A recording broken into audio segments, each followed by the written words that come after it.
On a remarqué que de nos jours, les villes jouent un rôle croissant à travers le monde pour atteindre les objectifs de développement durable dans différents domaines, le climat, l'innovation, on parle de smart cities, mais c'est aussi le cas dans l'éducation.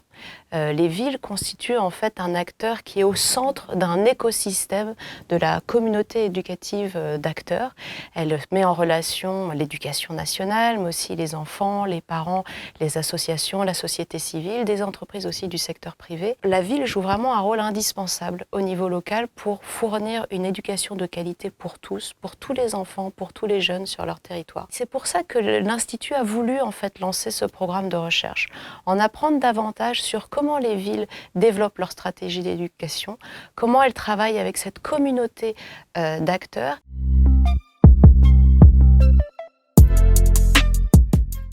Un premier défi auquel les villes sont confrontées dans la gestion de l'éducation sur leur territoire, c'est la verticalité des décisions. Les villes, dans le cadre de la décentralisation, doivent mettre en œuvre, parfois dans l'urgence, des décisions qui viennent du niveau national, directive centrale, sans toujours avoir un soutien financier et technique conséquent.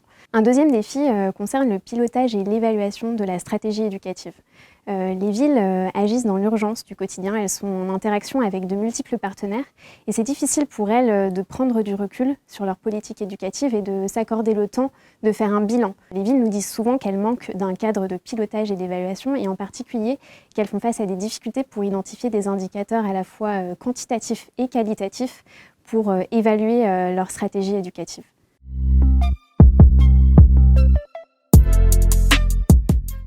Alors la recherche nous apprend que les villes peuvent renforcer leur efficacité pour planifier et gérer l'éducation au niveau de leur territoire de différentes manières.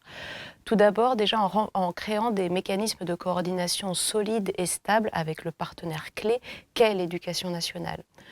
Aussi, consulter la communauté éducative locale, procéder à des mécanismes de consultation, de co-construction avec l'ensemble de la communauté, c'est-à-dire les parents, les élèves, les enseignants, les agents de terrain, pour faciliter aussi leur appropriation de cette politique, pour avoir leur vue et faire en sorte que la politique soit beaucoup plus pertinente avec leurs besoins.